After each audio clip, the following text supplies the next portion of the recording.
The Volgrim star system had long been known throughout the galaxy as the testing ground for the most fearsome species. At its heart lay Havrin 4, a planet with conditions so extreme that it had earned the classification of Deathworld, the most brutal survival training battlefield in the known universe. Its atmosphere consisted of swirling acid storms, its valleys channeled plasma currents that could melt through reinforced plating, and its indigenous fauna evolved with the singular purpose of becoming more efficient killing machines with each generation. Lieutenant Elia Marin stood at the observation deck of the Deathworlder Alliance command ship, her tall frame silhouetted against the violent orange glow of Havrin below. Her pale blue skin, marked with the ritualistic battle scars of her people, seemed to absorb the harsh light rather than reflect it. The view screen beside her displayed her record 327 days of survival on the surface, the longest of any Alliance member in recorded history. "Lieutenant, the Council requests your presence." The communication officer's voice broke through her contemplation. Elia nodded without turning around. She had expected this summons since the anomalous signal had been detected 3 cycles earlier. As she strode through the corridors of the massive vessel, other Deathworlders, beings from planets nearly as harsh as Havrin, parted before her with expressions of respect and admiration. The Alliance united the apex predator species from across the galactic border region species that had evolved through struggle and adversity to become the undisputed masters of their domains. The council chamber fell silent as Elia entered. 7 representatives from the Alliance's ruling species sat around the circular table, their diverse physiologies, a testament to the different evolutionary paths that extreme environments could produce.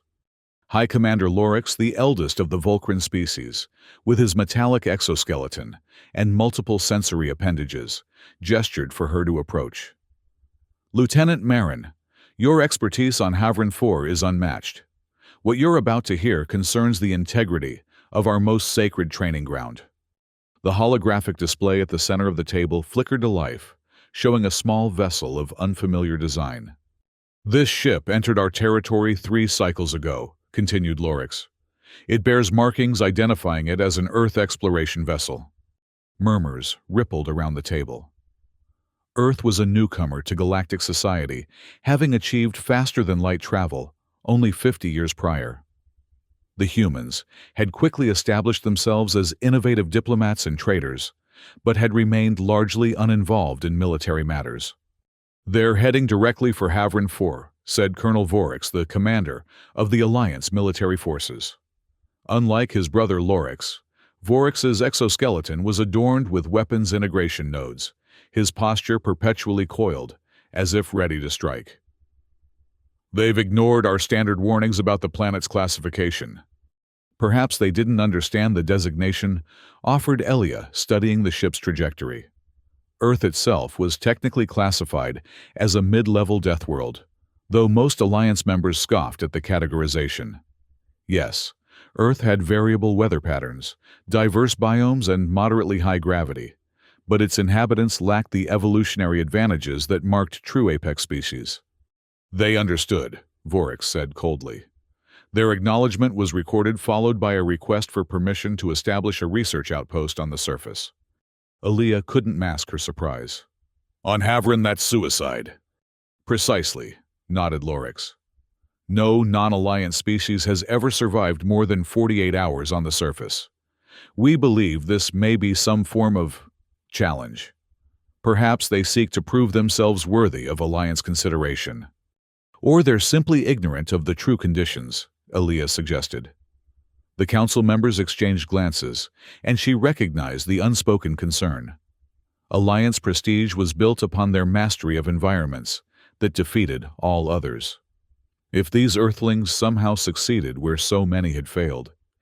"We've permitted their landing," Lorix announced, causing another ripple of murmurs. "But we will closely monitor their presence. Lieutenant Marin, you will lead a hunting party to Havrin's surface. Officially, you're there to provide assistance should they require it." The unspoken directive was clear: ensure the Earthlings understood their place in the galactic hierarchy. "When do I depart?" Aaliyah asked, already mentally preparing her equipment list. Immediately, Vorix interjected. The Earth vessel entered Havrin's atmosphere 6 hours ago. They've established a base camp in the northern acidic flats. Aaliyah's four-membered eyebrows rose involuntarily. The flats were infamous for their daily acid rainstorms that could dissolve standard armor in minutes. If the humans had landed there, they wouldn't need any help from her hunting party. They'd already be dead. "Assemble your team, Lieutenant," ordered Lorix. "Consider this a routine cleanup operation." As she turned to leave, Vorix called after her. "One more thing, Lieutenant. Bring back a specimen if possible.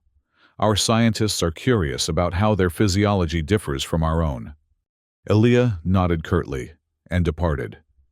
Within 2 hours, she had assembled an elite squad of 5 hunters, each representing different Alliance species, each with their own specialized adaptations for survival in extreme conditions.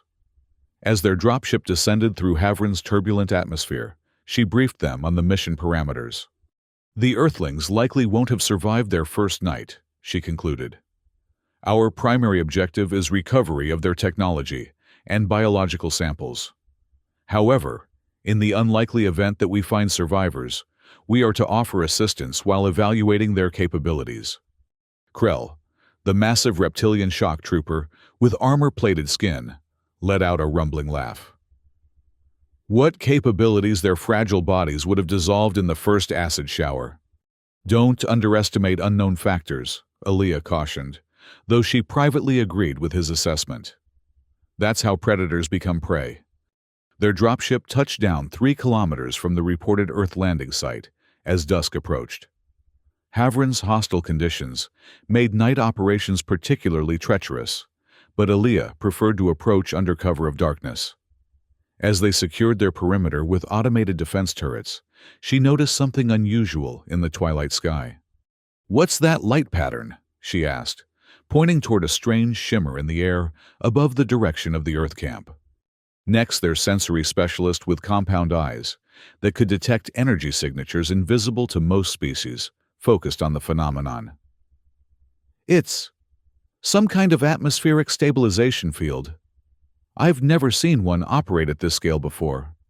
"Could they be controlling the acid storms?" asked Talek, the team's technology expert. "Impossible." Aaliyah dismissed the notion. "Our own scientists have tried for decades. The chaotic nature of Havrin's weather systems defies prediction, let alone control."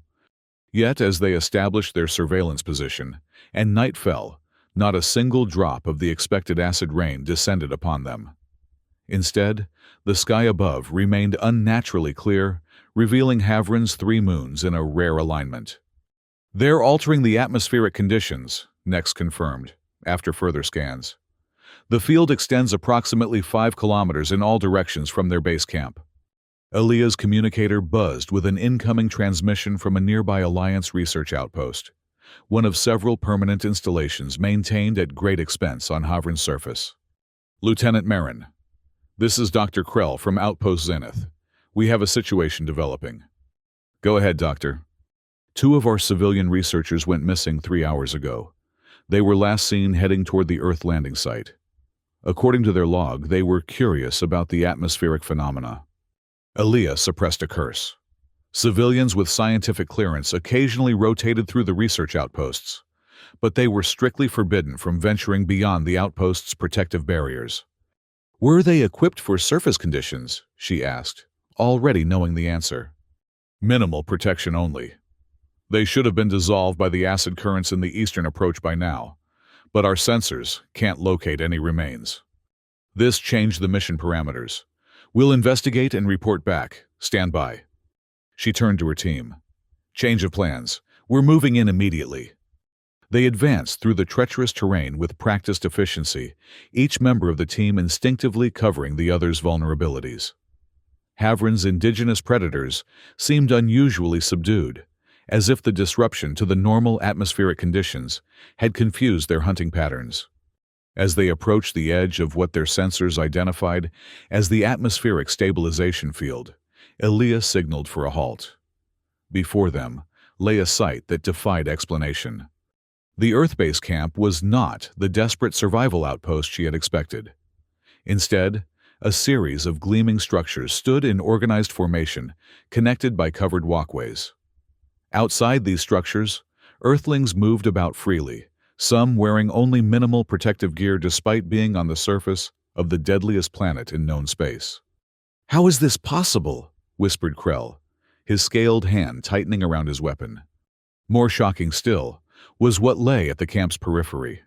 A series of crystalline markers, arranged in a pattern that seemed to correspond to the positions of nearby stellar bodies, creating what looked like a three-dimensional star map on the ground. "That pattern," Nex said quietly. "It's identical to the markings left behind where our missing researchers were last seen." Elia studied the scene through enhanced optics. She counted approximately 20 humans moving about the camp, seemingly unconcerned by conditions that should have been lethal. As she watched, one of them walked completely outside the shelter area, directly into what should have been corrosive atmospheric conditions, wearing nothing but a thin suit that couldn't possibly provide adequate protection. Yet the human didn't dissolve. Instead, they knelt down, collected some soil samples, and calmly walked back to their companions. "We need to make contact," Elia decided. "Maintain combat readiness, but do not initiate hostilities." As they approached the perimeter of the Earth camp, automated sensors must have detected their presence. Several humans turned in their direction, and a small delegation moved forward to meet them. Elia noted with professional interest that while they didn't openly display weapons, their formation suggested military training. The apparent leader of the Earth group stepped forward, a female human with dark skin and silver-streaked black hair pulled back from her face.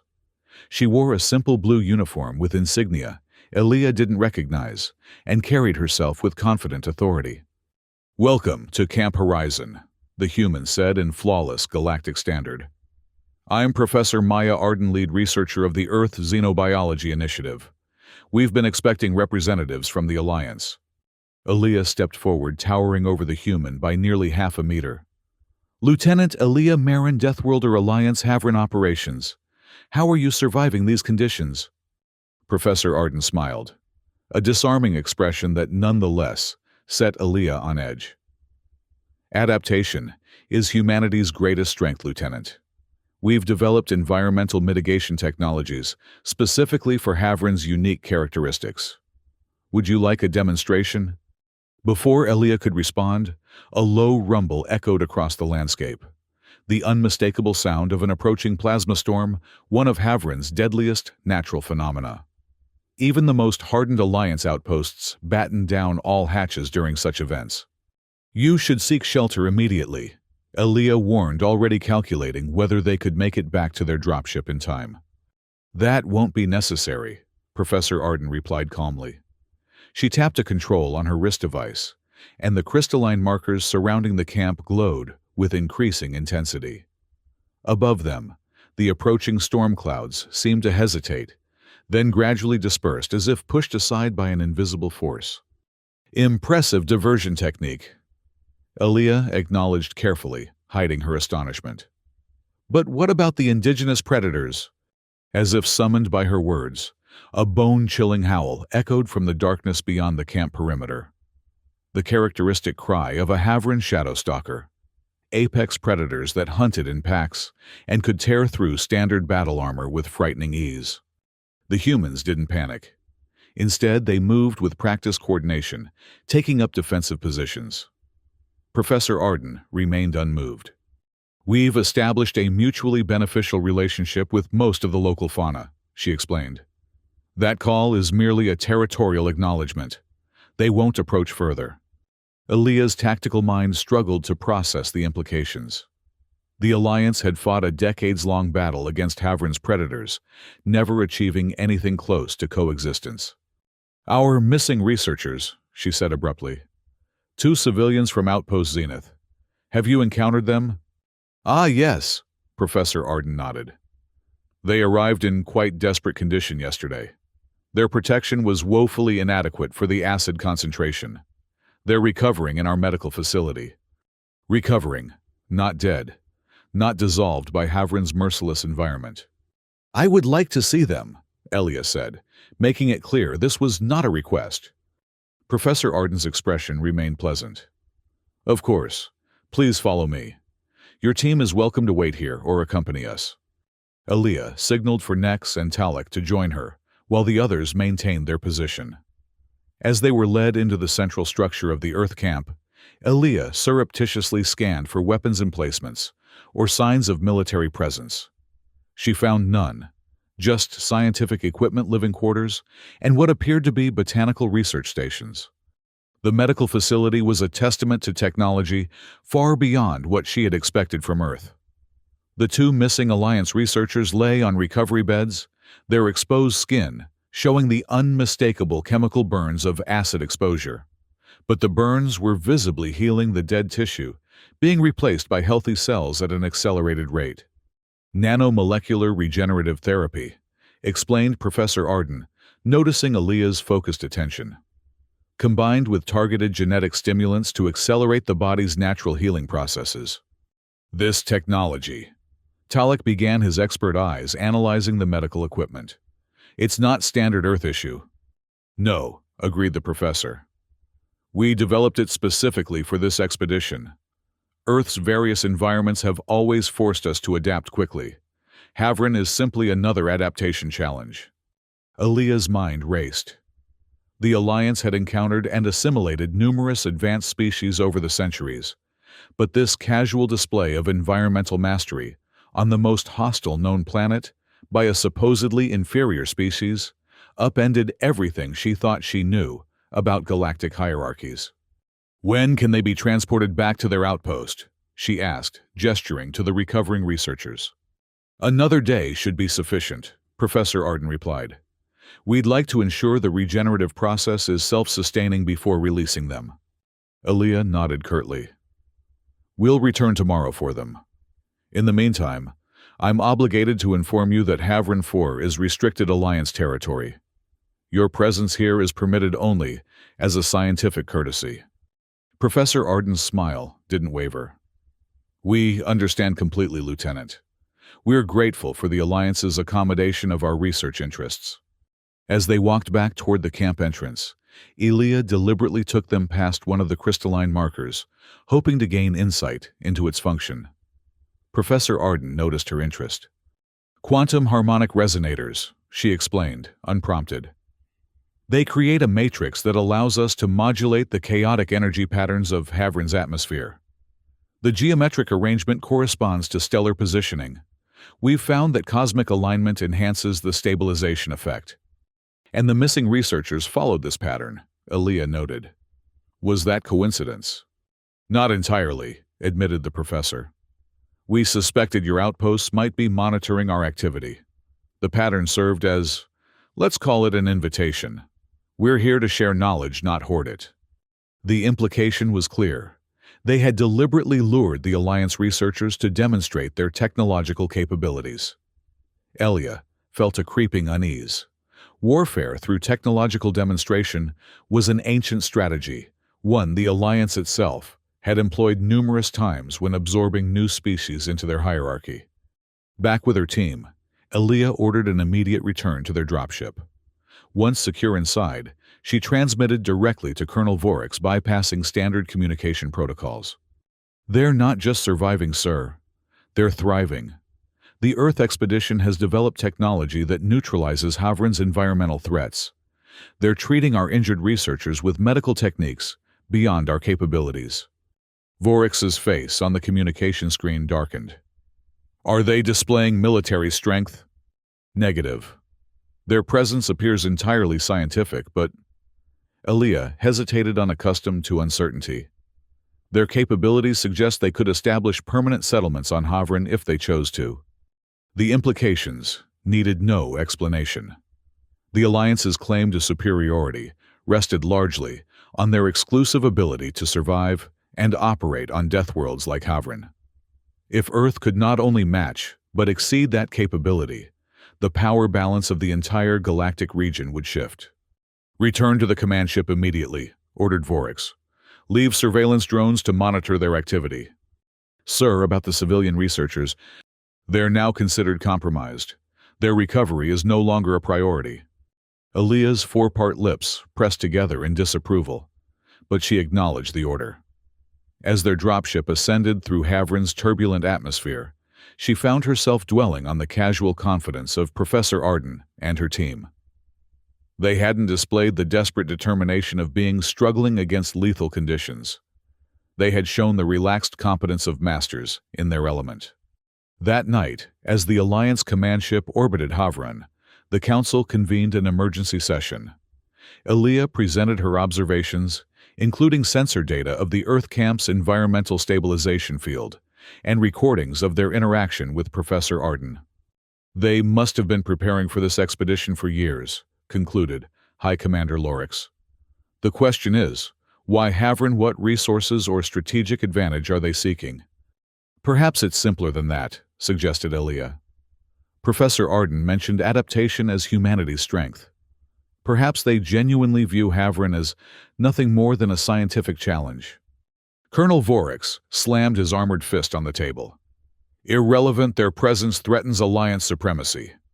If word spreads that Earth can tame Havrin, when most Alliance species cannot, our authority throughout the border regions will be undermined.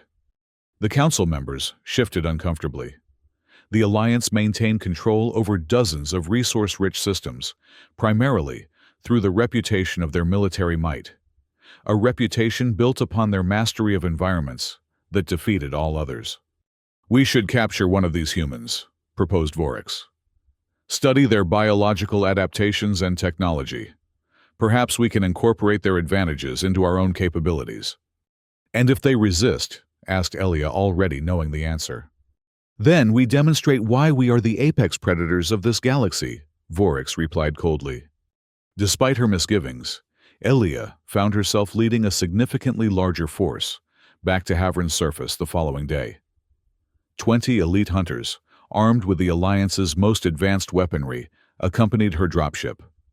2 additional ships delivered heavy artillery and containment equipment designed to neutralize and capture subjects for study.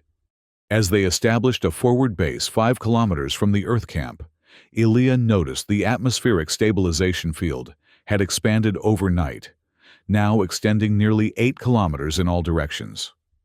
More disturbing was the discovery that the field's effect appeared to be lingering even beyond its active radius. Atmospheric readings showed decreased acidity and more stable energy patterns stretching far beyond where the Earthlings' technology should have reached. They're terraforming, Talek concluded, after analyzing the data. Not just creating a habitable bubble, they're actually changing Havrin's fundamental atmospheric composition. Impossible, countered Nex. Even with our technology, planetary-scale terraforming requires decades, sometimes centuries. Unless they've found a way to create self-propagating change, suggested Aaliyah. Like introducing a catalyst into a chemical reaction. Before they could discuss further implications, perimeter alarms blared. Sensors detected movement approaching from multiple directions. Fast-moving signatures, characteristic of Havrin's predatory species. Defensive positions, Aaliyah ordered, but even as her team scrambled to deploy, she realized something was wrong. The movement patterns weren't typical hunting formations. The creatures were moving with unnatural coordination, converging on their position with targeted precision. The first wave hit their perimeter defenses with devastating effectiveness. Shadowstalkers moving in perfect synchronicity systematically disabled their automated turrets before disappearing back into the swirling mists. Secondary defenses activated, filling the air with stunner fields designed to incapacitate biological attackers. The defenses had no effect. The next wave, massive acid crawlers that should have been vulnerable to the electrical discharge, surged forward unimpeded, their normally vulnerable sensory appendages somehow shielded against the Alliance technology. They've been modified, shouted Talek over the battle communications. Someone's enhanced their natural armor. Elia knew immediately who that someone must be. As she directed her forces to fall back into a tighter defensive formation, she activated her long-range scanner, searching for human biosignatures. There, At the edge of sensor range, a small group of Earth personnel observing the battle from a ridge overlooking their position. "Vorix," she communicated to the command ship. "The Earth expedition has weaponized Havren's indigenous life forms. They're coordinating an attack using the local predators. Retaliate with maximum force," came the immediate response. "Consider this an act of war." Aaliyah hesitated. Something about the attack pattern struck her as odd. Despite the precision of the assault, none of her team had been seriously injured. The creatures seemed to be targeting equipment and supplies rather than personnel. "This is a demonstration," she realized. "They're showing us what they could do if they wanted to hurt us." Before she could communicate this insight to command, a new threat emerged. The ground beneath their position began to vibrate, then crack, as massive tentacle-like roots erupted from below. These weren't any indigenous Havren life form Aaliyah recognized. They appeared to be engineered plant matter, growing and moving with frightening speed. "Evacuate," she ordered, abandoning their equipment. "Back to the dropships." The retreat quickly became chaotic, as more roots erupted, entangling equipment and forcing her team to constantly change direction. Yet Aaliyah noted that whenever a team member became truly trapped, the roots would mysteriously withdraw just enough to allow escape. This wasn't an extermination. It was a herding operation. By the time they reached the dropships, their force had been effectively corralled into a narrow approach corridor, all their equipment abandoned or destroyed. Standing between them and their extraction vessels was a small delegation of humans, led by Professor Arden. "Lieutenant Marin," the professor called out, her voice carrying easily across the open ground. "I believe we need to have a more honest conversation about your intentions here." Aaliyah signaled her team to hold position. 20 against 6 should have been overwhelming odds, but after witnessing what the Earthlings could do with Havren's environment, she wasn't eager to test those odds. "You attacked an Alliance military operation," Aaliyah responded. "That constitutes an act of war." "Did we?" Professor Arden asked, sounding genuinely curious. "No Earth personnel engaged your team. We simply observed as Havren's natural defenses responded to an invasive presence. The planet itself rejected your weapons and containment devices." "You modified the local fauna," accused Aaliyah. "Coordinated their movements." "We established communication with them," corrected the professor. "There's a difference. Havren's ecosystem is remarkably interconnected. Once you understand the language, persuasion is simply a matter of mutual interest." Aaliyah's tactical mind processed the implications. If Earth truly possessed the ability to communicate with and influence indigenous life forms across different planets, their potential military applications were staggering. "What do you want from Havren?" she demanded. "To heal it," Professor Arden replied simply. "Heal it. Havren isn't sick." "Isn't it?" The professor gestured to the surrounding landscape. "This planet wasn't always a death world. Our geological surveys indicate that approximately 3,000 years ago, Havren underwent a catastrophic environmental collapse, likely triggered by a series of asteroid impacts that altered its atmosphere and magnetic field. What you see now is a planet in trauma, its systems in constant violent flux, as they attempt to find a new equilibrium." Aaliyah found herself momentarily speechless. The Alliance had been using Havren as a proving ground for generations, valuing it precisely for its hostile conditions. The idea that those conditions were unnatural, that the planet was damaged rather than inherently deadly, had never been considered. "So your atmospheric stabilization," she began, "is the first step in a planetary healing protocol," confirmed Professor Arden.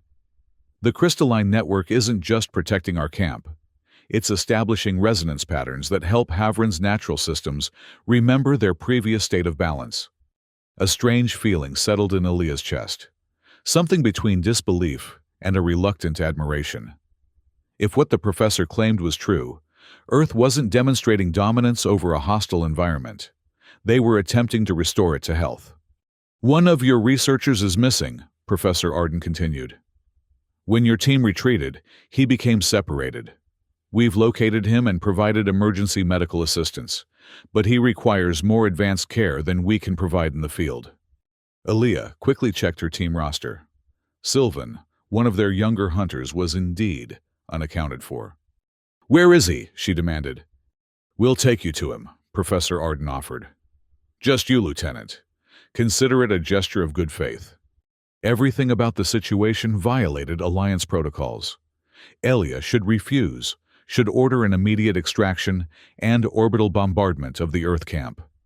Yet curiosity, that dangerous trait that had helped her survive longer on Havrin than any other, pushed her toward a different decision. "Next, take command. Return to the dropships and maintain position. If I don't report back in 3 hours, inform Colonel Vorix that negotiation has failed."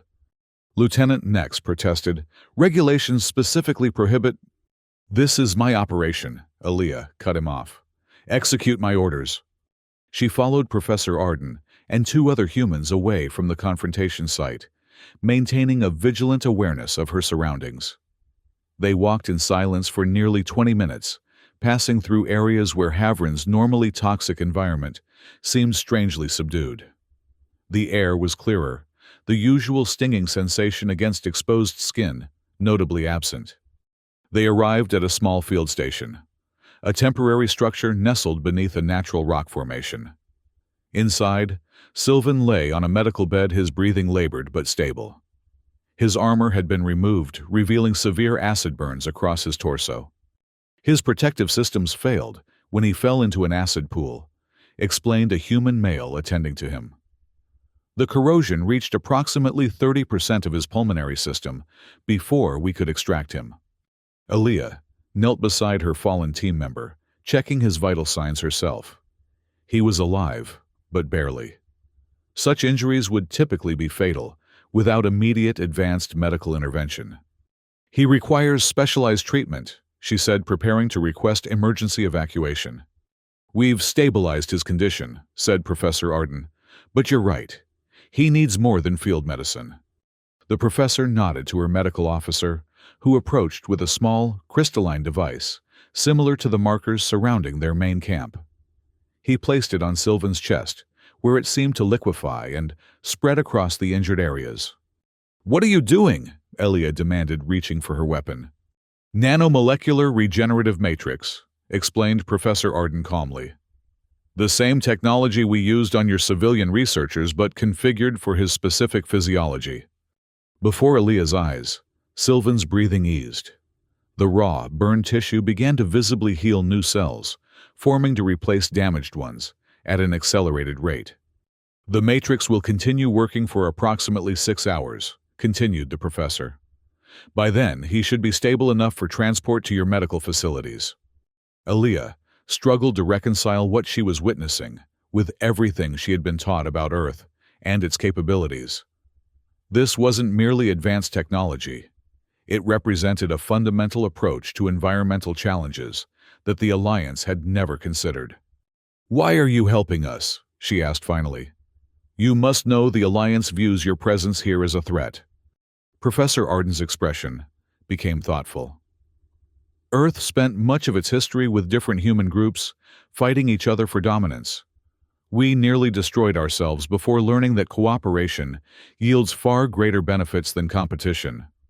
When we finally ventured into space, we discovered that most advanced civilizations, including your Alliance, still operate on principles of dominance hierarchies." She gestured to Sylvan's healing form. "We don't want to challenge your Alliance's position. We simply want to demonstrate that there are alternatives to viewing the universe as a competition for survival." "By showing you can master environments that defeat us," Aaliyah countered skeptically. "By showing that environments don't need to be mastered," corrected the professor. "They need to be understood, respected, and sometimes healed. Havrin isn't trying to kill you, Lieutenant. It's crying out for help." The professor's words resonated uncomfortably with something deep in Elia's consciousness, a doubt she had carried throughout her career, but never fully acknowledged. The Alliance's entire philosophy was built around proving superiority through conquest of hostile environments. What if that approach was fundamentally flawed? When Aaliyah returned to her team with a recovering Sylvan, she faced immediate skepticism and suspicion. Nex in particular questioned the wisdom of accepting medical aid from a potential adversary. They could have planted surveillance technology in his body, he warned, as they prepared for evacuation. They didn't need to, Elia replied. If they wanted to monitor us, they have far more sophisticated methods. She described what she had witnessed at the Earth camp, emphasizing the advanced healing technology and the philosophical approach Professor Arden had outlined. Back aboard the command ship, her report met with mixed reactions from the Council. High Commander Lorix appeared intrigued by the concept of planetary healing, while Colonel Vorix dismissed it as manipulation.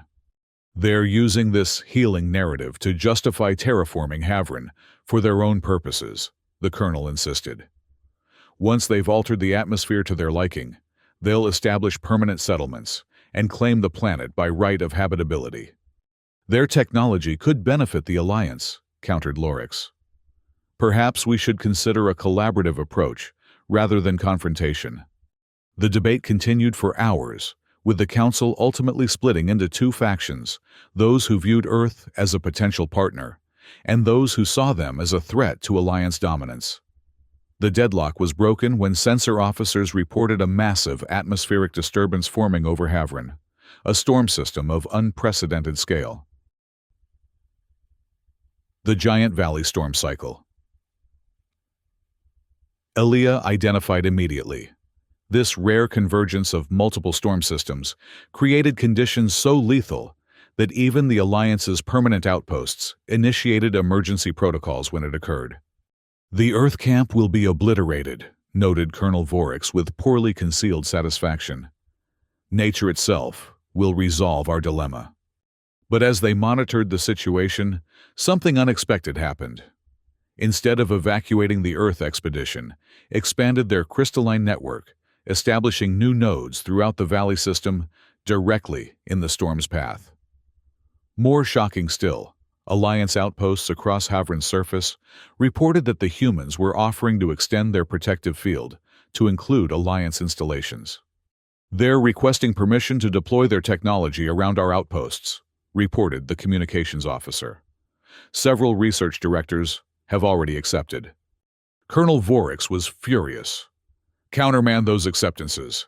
No Alliance facility is authorized to receive assistance from unvetted sources. But it was too late. The storm system had already reached the first research outposts, and real-time feeds showed the extraordinary sight of the deadly atmospheric conditions dissipating as they encountered the human-established fields. Moreover, the effect wasn't simply deflecting the storm. It appeared to be actively neutralizing the chaotic energy patterns, converting them into harmless atmospheric phenomena. They're not just shielding against the storm, Elia realized studying the data. They're healing it. As the storm reached the valley that housed the main Earth camp, all communication was temporarily lost in the electromagnetic interference. When it cleared, orbital scans revealed a transformed landscape. Where the storm should have scoured the valley clear of all structures and life forms, the Earth camp stood intact. More remarkably, the valley itself showed signs of environmental stabilization. Acid pools had been neutralized, and energy readings suggested the chaotic plasma currents had been channeled into stable patterns. They did it, breathed High Commander Lorix. They tamed Havrin's worst storm system. But Vorix wasn't ready to concede. This changes nothing.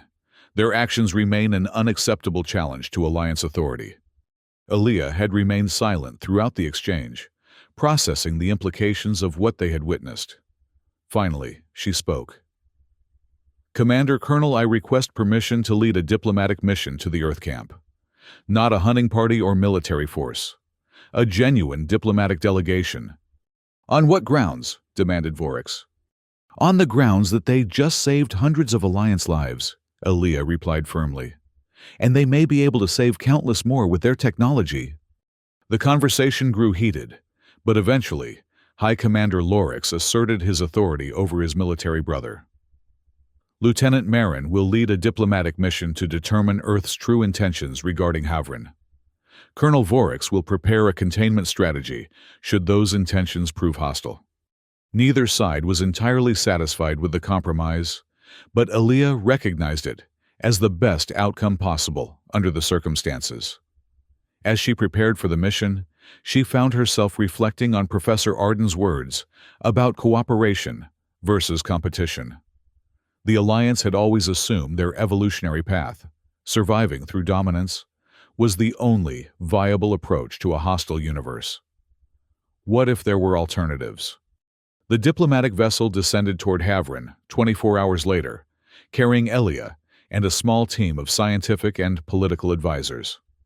As they approached the Earth camp, they were astonished to discover the atmospheric changes had continued to spread.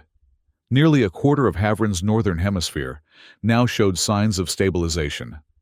Professor Arden welcomed them personally, looking weary but satisfied. The storm cycle provided an unexpected opportunity, she explained, as she led them through the expanded Earth facility. Its energy patterns contained information about Havrin's original atmospheric composition. By analyzing and redirecting those patterns, we've accelerated the healing process exponentially. "How long until the entire planet is transformed?" asked Elia. "That's not our goal," corrected the professor. "Complete transformation would disrupt the evolutionary paths of species that have adapted to current conditions. Instead, we're establishing balance points, areas where the original environment can coexist with the current one. Ultimately, Havrin itself will determine its future." The explanation encapsulated everything that made Earth's approach so different from the Alliance's. Where the Deathworlders sought to prove their superiority by surviving hostile conditions, the Earthlings sought to understand and collaborate with those same environments. Over the following days, Alia and her team observed Earth's operations firsthand.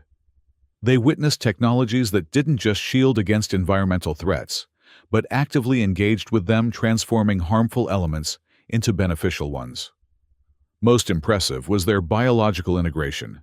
Humans working in concert with modified plants and indigenous life forms in ways that enhance the capabilities of both. "Your approach to survival is fundamentally different from ours," Elia observed during a private conversation with Professor Arden. They stood at the edge of the Earth camp, watching as a group of previously hostile shadow stalkers accepted food from human handlers. "The Alliance believes strength comes from overcoming adversity through superior force. And Earth believes strength comes from adaptation and cooperation," nodded the professor. "Both approaches have merit in different circumstances. The real power comes from knowing when to apply each. My superiors remain convinced that your presence here threatens Alliance authority," Elia admitted. "They've authorized a military response if I determine your intentions are hostile." Professor Arden seemed unsurprised. "And have you determined our intentions, Lieutenant?" Elia considered the question carefully. Everything she had witnessed suggested Earth genuinely sought to heal Havrin rather than claim it. Their technology, while formidable, had been used consistently to protect life rather than threaten it. "I believe your intentions toward Havrin are benevolent," she acknowledged. "But the implications for the Alliance remain problematic. Our entire social structure is built around the concept of apex predator species. If Earth can demonstrate superior adaptation to Deathworld environments, then perhaps it's time for the Alliance to adapt as well," suggested the professor gently. "Apex predators that fail to evolve eventually become extinct." The statement could have been taken as a threat, but Elia understood it as something else. A warning from one who had witnessed similar evolutionary crossroads in their own history. As her diplomatic mission neared its conclusion, a new crisis emerged.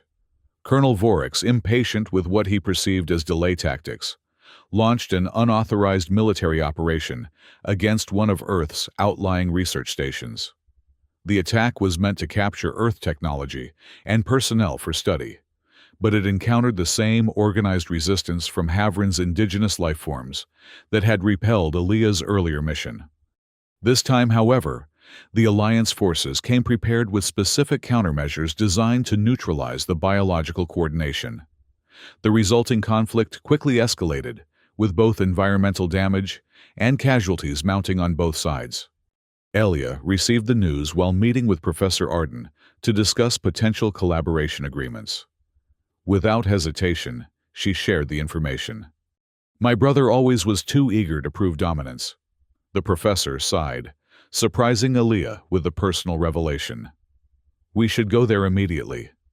Together, they assembled a joint response team. Alliance personnel with combat experience, and Earth specialists with environmental expertise. As they approached the conflict zone, the devastation became apparent. The delicate balance the Earth researchers had established had been shattered, unleashing chaotic energy patterns that threatened both sides equally. At the center of the storm, Alliance and Earth forces fought not only each other, but also the increasingly hostile environment.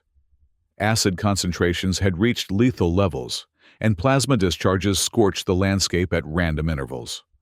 Can you stabilize it? Elia asked, as their vessel circled the perimeter. Professor Arden's expression was grave. Not without re-establishing the crystal network. Most of the nodes were destroyed in the initial attack. Then we'll have to extract both sides and quarantine the area, concluded Elia. There's another option, the professor said hesitantly. But it would require your trust. She explained that Earth had developed a more powerful version of their healing technology, one designed to trigger rapid environmental reconstruction at a molecular level. Originally intended as a last resort for planetary-scale ecological disasters, it could potentially neutralize the current chaos and restore stability. The process requires a living conduit, Professor Arden continued. Someone whose biological patterns can be used as a template for the restoration matrix. I was going to volunteer, but what? The template works best when it includes biological markers from species native to the environment. As someone who has survived longer on Havrin than any other Alliance member, your pattern would be ideal. The request sent alarm bells ringing through Elia's tactical mind. To allow unknown technology access to her biological patterns was to make herself completely vulnerable. It violated every security protocol the Alliance had established. What exactly would happen to me? She asked cautiously. You would be temporarily connected to Havrin's ecosystem through the Matrix. Your experiences on the planet, the adaptations your body has developed to survive here, would help guide the healing process. The professor hesitated. There is risk involved. The connection works both ways. You would experience the planet's trauma directly. Elia weighed the options. The conflict below was spiraling out of control, with casualties mounting on both sides. If she refused the professor's proposal, they would be forced to abandon dozens of Alliance and Earth personnel to Havrin's increasingly lethal conditions. If I agree to this, what guarantee do I have that Earth won't use the connection to access Alliance military secrets? None, Professor Arden admitted. Just as I have no guarantee that the Alliance won't attempt to reverse engineer our technology for weapons applications. At some point, Lieutenant Progress requires trust. It was that simple statement that ultimately swayed Elia's decision. The Alliance had achieved its dominant position through strength and cunning, but it had never truly needed to trust. Perhaps that was the evolutionary step they had been missing. I'll do it, she said finally. But I want Colonel Vorix to witness the procedure. If anything happens to me, he needs to understand why. The colonel was initially furious when informed of the plan, but as the environmental conditions continued to deteriorate, even he was forced to acknowledge that conventional methods were failing. Reluctantly, he agreed to observe the procedure while maintaining a heavily armed security detail. The Earth team quickly established a temporary facility at the edge of the affected zone. At its center stood a crystalline chamber, similar to the markers that formed their atmospheric stabilization network, but much larger and more intricate in design. The chamber will establish a quantum connection between your nervous system and Havrin's electromagnetic field, explained Professor Arden as they prepared Elia for the procedure. You'll experience sensory input from across the affected area.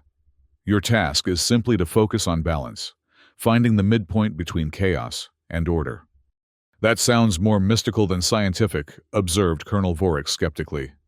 The distinction becomes meaningless at quantum scales, replied the professor, without looking up from her preparations. What matters is intent and pattern recognition. Lieutenant Marin has spent more time in direct contact with Havrin's environment than anyone else present. Her neural patterns have already established resonance with the planet's rhythms. Elia removed her protective armor, feeling strangely vulnerable as she stepped into the crystalline chamber, wearing only a thin monitoring suit. The structure hummed with energy, its surfaces beginning to glow with a soft blue light. "Remember," Professor Arden's voice came through the communication system. "Don't fight what you experience. Move with it, guide it like navigating a strong current." The chamber sealed, and immediately Elia's senses expanded beyond her physical form. She felt the acid rain burning across vast stretches of terrain, the plasma currents surging through underground chambers, the desperate struggle of life forms caught in the environmental backlash. The sensations were overwhelming, threatening to drown her consciousness in a sea of chaotic input. Instinctively, she fell back on her training. The meditation techniques that had helped her survive extended periods in Havrin's most hostile regions. Gradually, she began to distinguish patterns within the chaos rhythms that pulsed beneath the surface violence. Professor Arden had been right. Havrin wasn't inherently destructive. It was wounded its systems desperately trying to re-establish equilibrium after ancient trauma. Elia found herself guiding those attempts, drawing on her own experiences of survival to suggest pathways toward balance. The process felt both instantaneous and eternal. When the chamber finally opened, Elia emerged disoriented, but filled with a profound connection to Havrin that she had never experienced before. Through the facility's windows, she could see the chaotic energy patterns dissipating, replaced by stable atmospheric conditions that spread outward in concentric circles. "It's working," breathed Professor Arden, studying the sensor readings. "The restoration matrix is propagating through the affected area at exponential rates." Colonel Vorix approached, his expression conflicted. "What exactly did you do to my officer?" he demanded. "Nothing permanent," the professor assured him. "The connection was temporary, though she may retain a heightened sensitivity to Havrin's conditions." Indeed, Elia could still feel echoes of the planetary consciousness she had briefly shared. The experience had fundamentally altered her perception of Havrin. No longer a hostile environment to be conquered, but a complex living system, seeking balance. In the days that followed, the immediate crisis was resolved. Both Alliance and Earth casualties were treated with the advanced healing technology, and the affected area gradually stabilized. More significantly, the incident forced both sides to acknowledge the need for formal diplomatic relations. High Commander Lorix authorized the creation of a joint research initiative, with Elia appointed as Alliance liaison to the Earth expedition. Colonel Vorix remained suspicious, but even he couldn't deny the benefits of cooperation after witnessing the effectiveness of Earth's technology firsthand. Professor Arden and Elia found themselves working closely together, combining Alliance experience with Earth innovation to develop new approaches to Havrin's restoration. The crystalline network expanded steadily, creating zones of stability where previously only the most heavily fortified outposts could survive. Perhaps most remarkable was the change in Havrin's indigenous life forms. As environmental conditions stabilized, their behavior shifted from hyper-aggressive survival mode to more complex social patterns. Species that had been mortal enemies began establishing territorial boundaries rather than fighting to extinction. "They're remembering who they were before the catastrophe," Professor Arden explained, as they observed a pack of shadow stalkers coexisting peacefully with smaller herbivores near a newly established water source. "Genetic memory runs deeper than we realized." 3 months after the initial Earth landing, representatives from the Alliance Council and Earth's governing body met on Havrin's surface. A historic gathering that would have been impossible without the environmental stabilization technology. They assembled in an open-air pavilion situated in the heart of the giant valley, once the most lethal region on the planet, now a showcase for the collaborative healing project. High Commander Lorix opened the proceedings with formal recognition of Earth's contribution to understanding Havrin. For generations, the Alliance has viewed this planet as the ultimate testing ground for evolutionary superiority. We never considered that there might be more to learn from healing it than from conquering it. Professor Arden, representing Earth's delegation, responded with equal diplomacy. And Earth has learned that our approach to adaptation must include respect for those who evolved along different paths. The strength of the Alliance species is a valuable counterbalance to our emphasis on cooperation. Together, they signed the Havren Accord, a formal treaty establishing framework for cultural and technological exchange between Earth and the Deathworlder Alliance.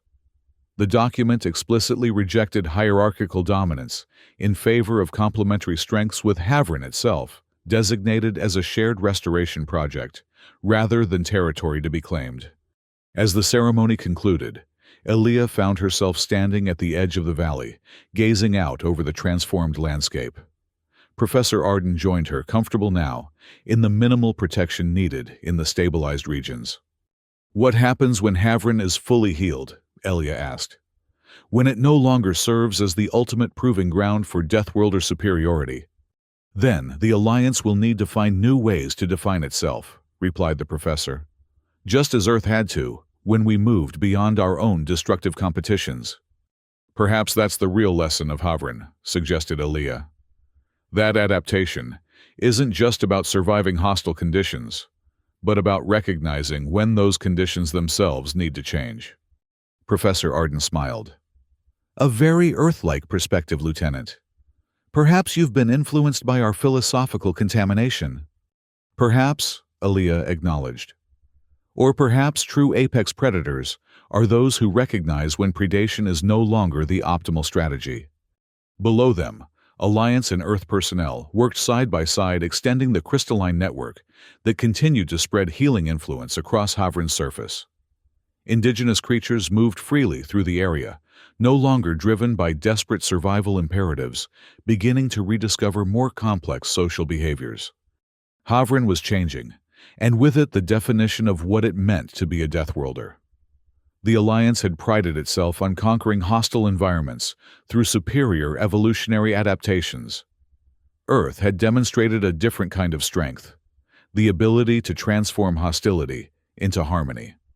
As night fell, the 3 moons of Havren rose above the horizon, their light reflecting off the crystalline network that now spanned much of the northern hemisphere. For the first time in millennia, their illumination fell upon a planet, slowly remembering what it had once been. Not a death world, but a world in balance.